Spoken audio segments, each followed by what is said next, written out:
Don't blink! All in. Just my style. Welcome everybody to Economics 9.3 Ekko University, where we're talking about everything Ekko for patch 9.3. And today we took a field trip to the graveyard because there's a lot of nerfs coming out in 9.3 that actually help Ekko out a lot. So we'll talk about those. We're going to talk about the best runes, the best builds, the most bans, and the Ekko's patch rating for patch 9.3. So let's get right into it. Alright guys, so in 9.3 we have some big changes affecting Ekko indirectly that help him and also hurt him. So firstly, what helps him? In 9.3, AKALI is getting gutted. So AKALI's Shroud no longer protects her from towers, which is pretty big, but not the biggest thing. But the biggest thing is that AKALI's Q no longer heals her. So that means as Ekko now, if you trade with AKALI, she will not out-sustain you, which means you could actually beat her in lane, which is huge. But on top of that, people probably won't even play AKALI anymore, so you don't even have to worry about AKALI after these nerfs. They'll probably buffer in the future again because these are pretty harsh nerfs, but we'll see what happens. The second big indirect buff to Ekko is that IRELIA's W got nerfed towards AP damage. So that's right. You probably won't see IRELIA in the mid lane anymore. Even if you do, you'll still be able to fight her now because you know how Ekko does his full combo with his passive, with his ult, with everything? Well, IRELIA could just click W, block half your damage. It's really easy to block Ekko's damage because it's kind of easy to see when Ekko's gonna do all his damage with his passive, 3-hit passive. Well, now IRELIA can no longer press W because now it only works towards physical damage. That's a huge buff to AP champions versus IRELIA. So you probably only see IRELIA in the top lane now, but if you do see her in the mid lane, you'll actually be able to do damage to her because she can no longer block your AP damage. And then we have a nerf to Essence Reaver. So Essence Reaver no longer gives you that Essence Flare, which gives you that cooldown reduction while you click R and auto attack. So Rivens no longer could use Essence Reaver.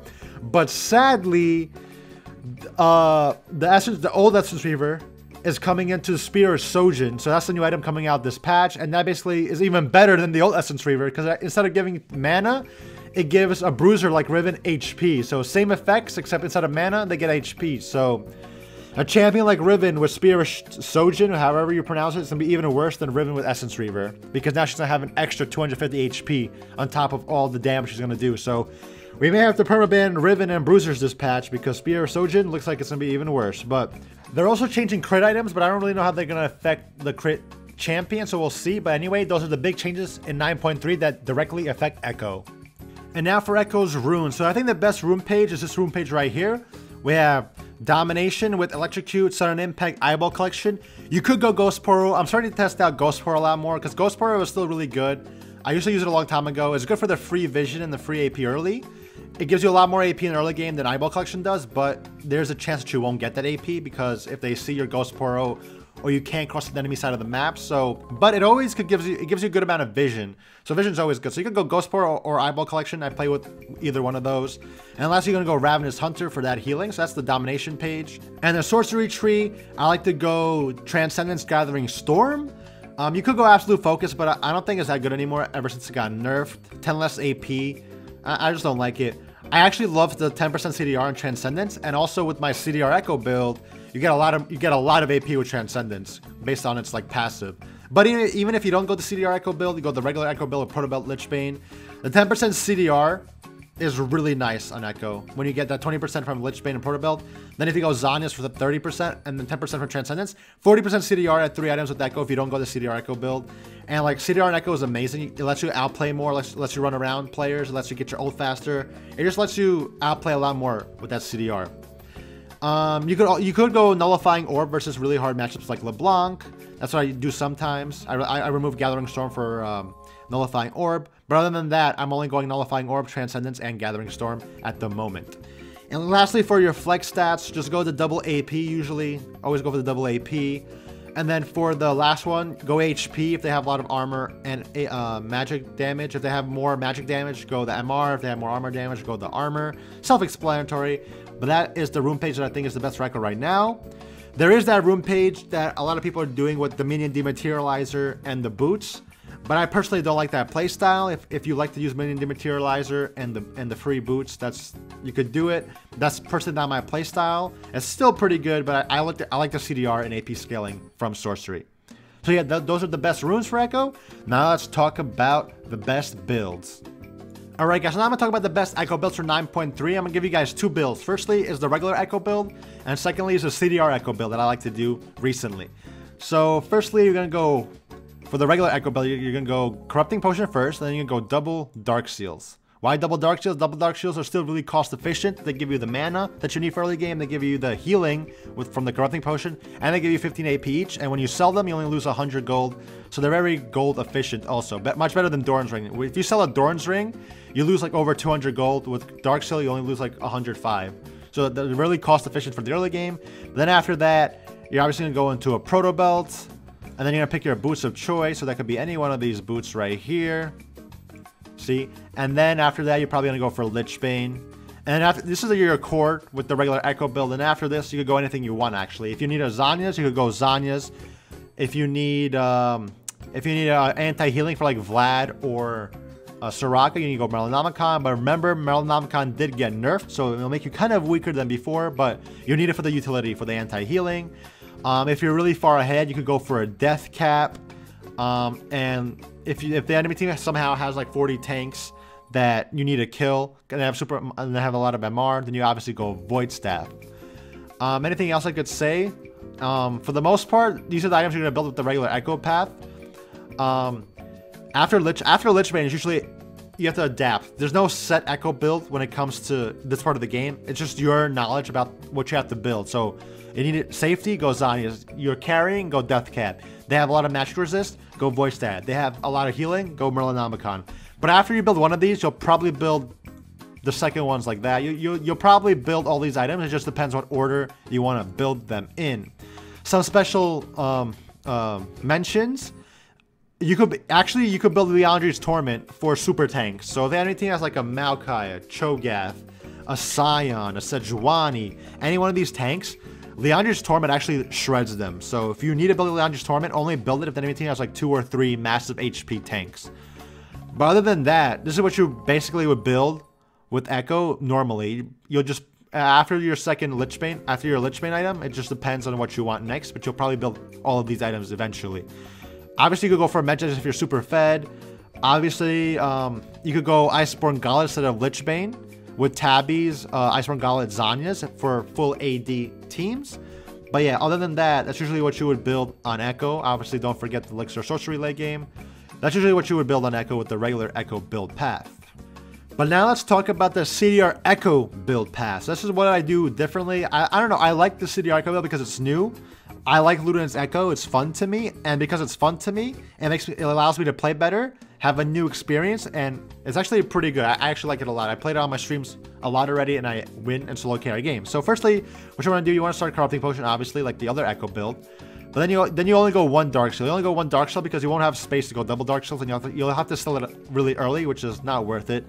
And then after you go this Dark Seal, you're going to go Lost Chapter. Lost Chapter builds into Luden's Ekko, which we will finish later. This gives you mana and CDR, which helps you just AFK farm the lane and, you know, get free mana and sustain. And you also get 40 AP like Revolver, but you do lose a Revolver passive. So you do lose like 100 damage with your E. That's what you lose a Revolver passive. But it's okay because you're gonna build boots after, and then you are gonna build the Revolver. So you're gonna have 80 AP here. So you would actually have more AP than you would if you were to finish because Proto Belt only gives you 60 AP, but with these two items you get 80 AP, right? And after you do this, you'll obviously finish Proto Belt, and boom, you have Proto Belt and Lost Chapter, and then you obviously pick your boots of choice. Pick your boots of choice. And then you will finish Luden's Ekko. So now at this point in the game, you have 20% CDR from Luden's Ekko, 10% CDR from Proto Belt, and then you have 10% CDR from Transcendence, which is 40%. Then any CDR you get after this, you'll get 20 extra AP. So now we have this. Usually I would build Lich Bane now, and if that happens, that means Lich Bane, instead of giving me 80 AP, I get 100 AP from Lich Bane because this will give me over 40% CDR. And then if I have a blue buff, it'll give me another 20 AP, so I'll have 60% CDR with the blue buff. And then after this, I could keep stacking CDR items. If I want to go Zhonya's, Zhonya's will give me 95 AP. If I want to go Banshee's Veil, it'll give me another 95 AP because it's 10% CDR each. But I'll probably do this and then maybe leave it with a Death Cap, or if I need MR, Magic Pen, I'll go Void Staff. If I don't want to go Lich Bane, sometimes I actually go Iceborne Gauntlet, because Iceborne Gauntlet actually gives you 40 AP with this build. if they have all like AD champions, so they have a lot of AD champions, if I go Iceborne Gauntlet with tabbies, not only do I have 40 AP from Iceborne Gauntlet, so that means Iceborne Gauntlet is giving me 40 AP because it gives you 20% CDR. So there's a lot of things you can do with this build, but usually if the game is going good, I'll go Lichbane. If they don't have MR, I would go Death Cap, and then boom, 1v9 a game at this point in the game. If they do have MR, I just go a Void Staff. And at this point in the game, you're doing a lot of damage. You probably have Blue Buff, Lichbane, 40 extra AP. This is basically the CDR Ekko build. The main parts of this build are the Proto Belt and Ludens and the Transcendence. So after that, you can build anything you want. Even if you're someone who loves Nashor's Tooth will give you 120 AP after Ludens Ekko. So it's a crazy build. I enjoy it a lot. Unless you build defensive items like Zanya's and Banshees and give you more AP. So those are the 2 Ekko builds that I like to do. And so yeah, hope you guys try it out yourselves, and let's get into the must bans. So for the must bans for Ekko, number 1 ban is LeBlanc. LeBlanc is still really good, really annoying. I hate this matchup. She gets 1 kill on you or on your team, and she'll just point and click on you and do so much damage. It's really annoying. I just don't like LeBlanc. So I pretty much ban LeBlanc. Kassadin, you don't have, I wouldn't say you have to permaban Kassadin because people are scared to pick Kassadin now because Kassadin did get nerfs to his armor, which means that if they first pick Kassadin, you could actually pick Talon and just one-shot the Kassadin. So, but if you pick Ekko first and then they see that you picked Ekko, they might pick Kassadin later, unless you have a strong AD jungler. So it just depends because Kassadin does have his armor nerfed, so you may see him less, but he's still really annoying to play if it's Ekko into Kassadin. Rise is super annoying. You can't even beat a Rise's Ekko, especially if Rise goes Aftershock, which some high elo Rises do. It's just really annoying. You don't see Rise that often either, so I wouldn't recommend perma-banning him. You'll see LeBlanc more often than not than any of these champions in mid lane. But yeah, Rise is super annoying with his point and click CC, his shields. He's just really hard. He's like impossible to kill with Ekko. I put Galio here because Galio with Aftershock is still... You still can't kill Galio with Aftershock. He's like when you're reversing a lane like Galio with Aftershock, you can't snowball off him because he's really hard to kill.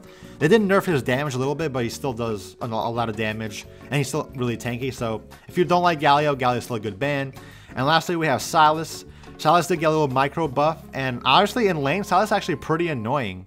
Sylas has a really big heal. He has a shield. He has CC.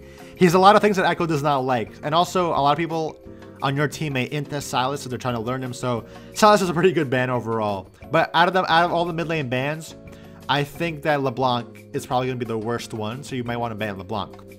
But if you don't want to ban a mid lane champion, Fiora and Jax are still the biggest Ekko counter. So and they actually play pretty often now. So if you want to ban them, those are good bans too. In the jungle, Rengar and Kha'Zix are owning the jungle, and if you hate these snowballing junglers on the enemy team, I recommend banning them because they actually 1v9 games in solo queue. So Rengar and Kha'Zix are good bans. And lastly, Riven is here. Riven's probably gonna have to be a permaban. Also, Jax could use Spear of Sojin, so he'll probably be a permaban also. But yeah, Riven's definitely gonna be a permaban with the new Spear of Sojin, basically the old Essence Reaver, except it gives you HP. So we're gonna have to permaban Riven, or she's gonna 1v9 games.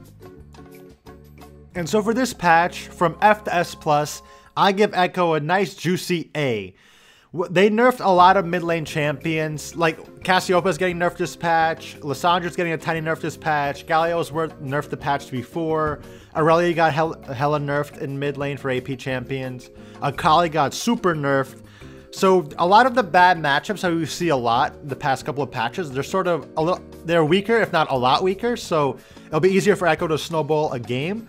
There's still LeBlancs, Rises, Kassadins, even though Kassadin did get nerfed also for AD champions, so people are more scared to pick Kassadin. But with all these little mini to big nerfs to mid lane champions, it's a lot easier for Ekko to be safe and win the game. Sadly, I would give Ekko a higher rating if Spear of Sojin wasn't coming out, because now bruisers are going to be even stronger, like Jax, Riven. It's going to be crazy now because they have an item that's even better, if not equivalent to Essence Reavers, so we'll see what happens there. But for the most part, seems like a pretty nice patch for Ekko if you ban out the really annoying champions. So I hope you guys enjoy your climb, get the ranks you want, and I'll see you guys in the next one.